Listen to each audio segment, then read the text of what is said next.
Salam sejahtera Malaysia, denyut nadi suara rakyat bergema di channel ini. Terima kasih kerana terus bersama dalam channel ini untuk mendapatkan berita terbaru setiap hari. Sila tekan butang subscribe, like dan share. Malaysia kita punya, cintai Malaysiaku, kita jaga kita. Kita akan mulakan berita terbaru daripada channel ini. Tekan butang subscribe, like dan share. Salam sejahtera Malaysia, denyut nadi suara rakyat bergema di channel ini. Tuan-tuan dan puan-puan yang dihormati sekalian, ada satu tajuk artikel berita yang cukup mengejutkan saya. Anda tinggalkan komen apa pendapat anda dengan tajuk berita ini, yaitu PAS sedang diperalatkan bersatu. Betulkah bersatu sedang memperalatkan PAS? Betulkah bersatu sedang tunggang PAS? Tapi kalau betul, takkanlah PAS tak sedar. Takkanlah PAS terus membiarkan dia diperalatkan oleh bersatu untuk kepentingan politik bersatu. Takkanlah orang-orang bijak macam Hadi Awang, macam Tuan Guru Tuan Ibrahim Tuan Man, ya kan, sampai bagi sijil ISO, mesti orang yang hebat, pandai, bijak. Takkanlah mereka tak sedar mereka sedang diperalatkan. Kalau betul PAS sedang diperalatkan oleh bersatu. Nah, ini daripada Harapan Daily. Walaupun Muhyiddin pernah berkata maksud PAS itu adalah parti ajaran sesat. Dulu Muhyiddin pernah cakap rupanya.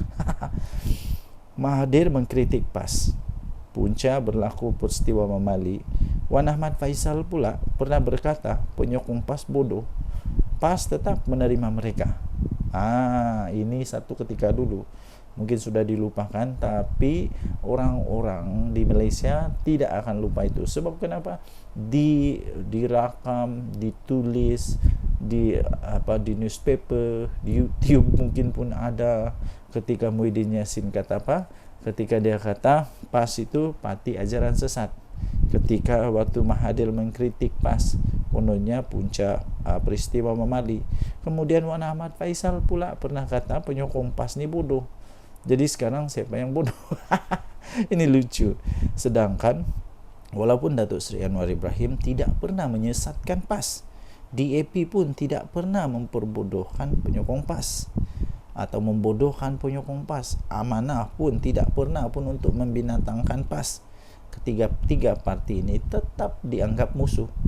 Entah tiba-tiba Mahathir jadi kawan, Ahmad Faisal yang kata penyokong PAS bodoh tu pun jadi kawan, Muhyiddin yang kata PAS itu maksudnya parti ajaran sesat pun jadi kawan. Sebenarnya Muhyiddin sangat licik dalam permainan politik. Muhyiddin menggunakan Tun Mahathir untuk menjatuhkan Tun Abdullah Badawi, sehingga Pak Lah menzahirkan duka cita sikap Muhyiddin itu di pentas terbuka. Kemudian Muhyiddin cuba menjatuhkan Najib, kononnya kes 1MDB. Sebelum dijatuhkan, Najib telah pun bertindak lebih awal menjatuhkan Muhyiddin daripada kerusi timbalan Perdana Menteri. Tidak berputus asa, Muhyiddin sanggup menyembah Anwar di penjara. Ihsan Anwar merestukan bersatu untuk bersama dengan Pakatan Harapan. Selepas PH berjaya memenangi PRU14, Muhyiddin mengkhianati Mahathir dan Anwar. Akhirnya dia menjadi Perdana Menteri. Sebenarnya bersatu tidak pun mampu untuk memenangi satu pun kerusi tanpa PAS. Jika tidak percaya, cubalah PAS ambil sikap lepas tangan untuk PR kanan kiri. Bersatu akan kena TKO, confirm plus guarantee. Ketika Muhyiddin menjadi Perdana Menteri, dia tidak lantik timbalan Perdana Menteri dari PAS. Malah Muhyiddin tidak pun mempercayai ulama PAS untuk memegang portfolio Menteri Agama. Mungkin Muhyiddin masih yakin kenyataannya bahawa PAS ini bermakna parti ajaran sesat. Tapi bila dah jadi kerajaan, bersatu pula yang banyak bolot jawatan penting dalam kabinet. Manakala PAS hanya diberi jawatan berportfolio rendah dan jawatan pengerusi GLC saja. Bahkan semasa Muhyiddin Yassin jadi Perdana Menteri pun, dia lantik Ismail Sabri dari UMNO sebagai TPM. Sedangkan UMNO bukannya sebahagian daripada Perikatan Nasional. Mengapa tidak dilantik calon daripada PAS? Dan berbagai skandal mahkamah memimpin. pemimpin-pemimpin daripada Bersatu, dari presiden hingga naib presiden mereka yang melibatkan anak dan menantu, dilihat PAS menjadi tukang cuci dosa-dosa tersebut. Saya tertarik dengan ulasan veteran daripada UMNO, Mustafa Yaakob, yang Bersatu, yang menyifatkan Bersatu ini tidak mampu bertanding atas kekuatan sendiri, tetapi terpaksa menumpang kekuatan sekutunya, yaitu PAS. Bersatu terpaksa pula menggunakan logo PAS untuk bertanding di PRK Dun Nenggiri yang akan diadakan 17 Ogos ini.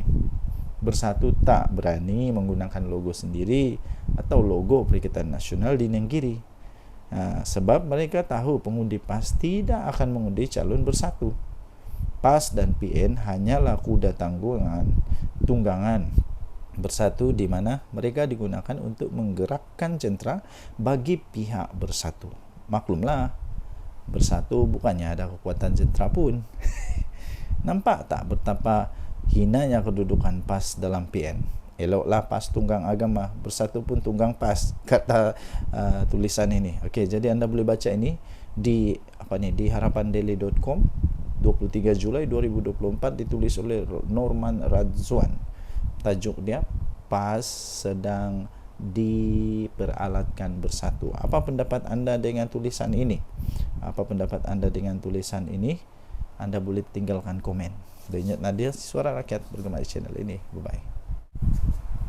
Salam sejahtera Malaysia. Denyut Nadir, Suara Rakyat, bergema di channel ini. Sejak sekian lama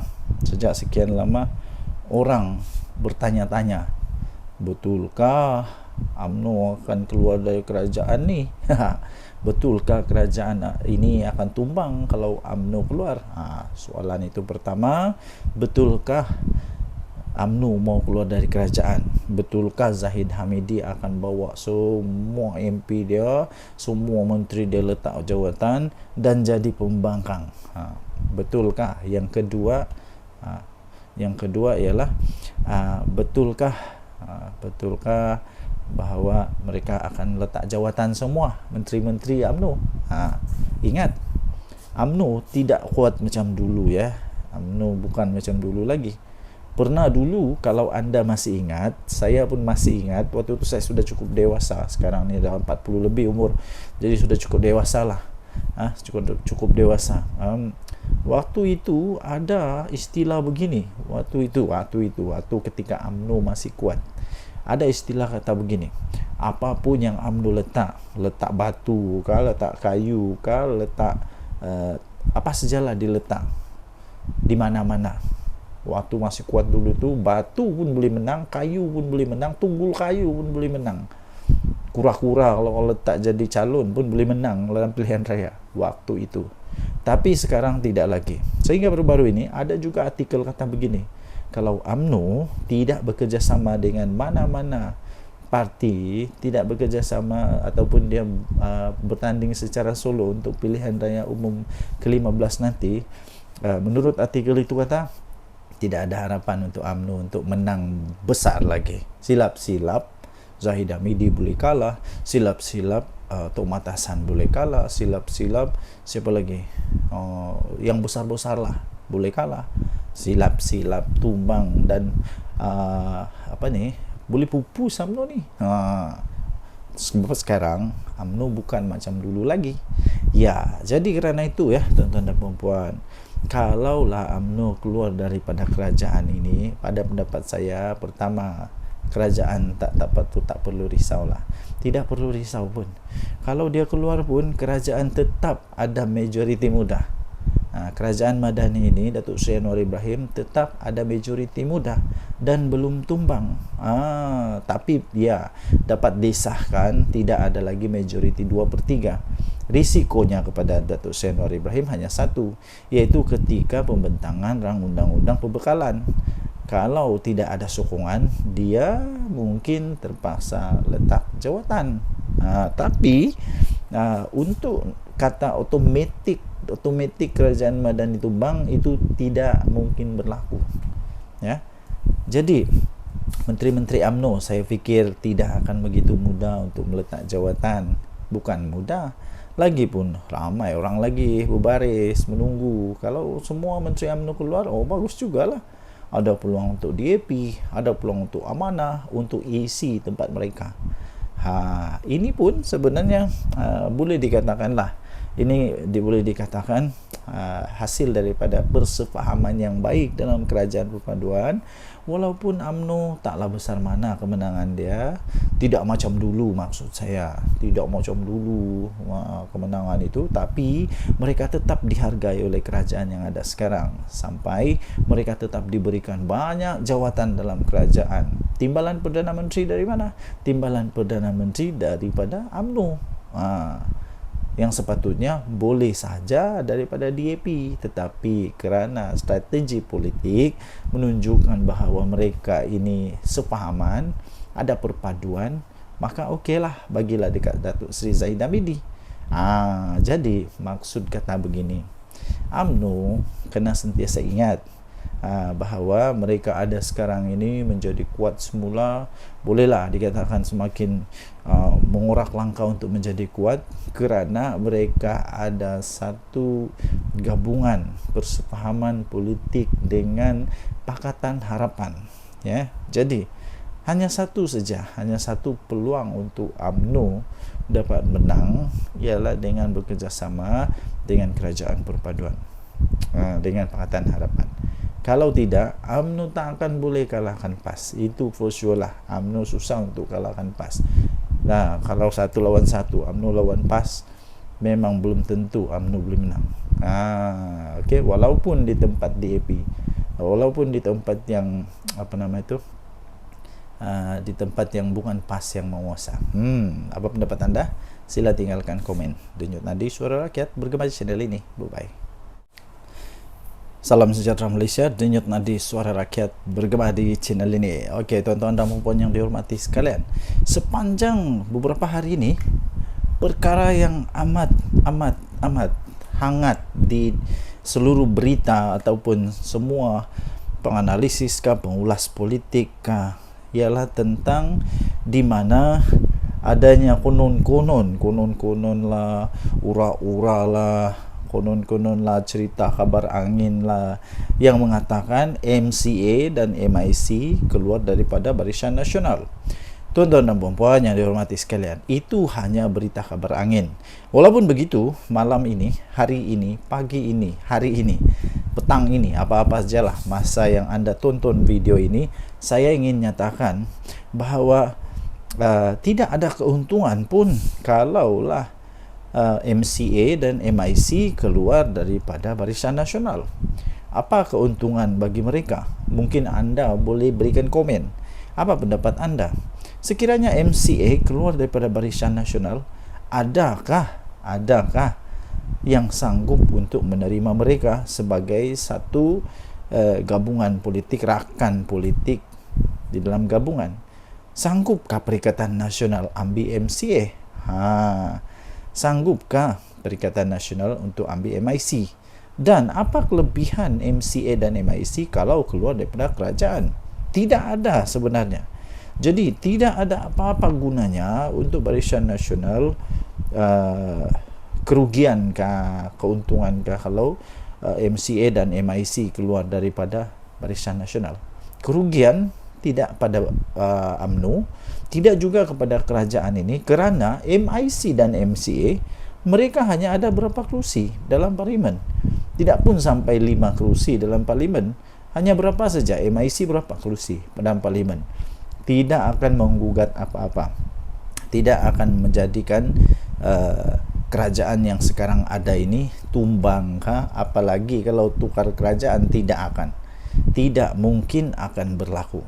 Walaupun sebenarnya secara faktanya pun, andai kata Barisan Nasional semua keluar daripada kerajaan pun, kerajaan Madani ini tidak akan tumbang pun, tetap akan kekal menjadi kerajaan sekurang-kurangnya sampai pada PRU 16 nanti. Tuan-tuan dan puan yang dihormati sekalian, jika begitu, apa sebenarnya sebab untuk Barisan Nasional kehilangan MCA dan MIC? Tidak ada apa-apa sebab pun. Lainlah Lainlah kalau kita cakap tentang UMNO, mungkin mereka kecewa tentang Najib Razak, mungkin mereka kecewa tentang banyak perkara-perkara yang mungkin saja. Tapi untuk MIC dan MCA tidak ada apa-apa isu pun yang mereka boleh timbulkan.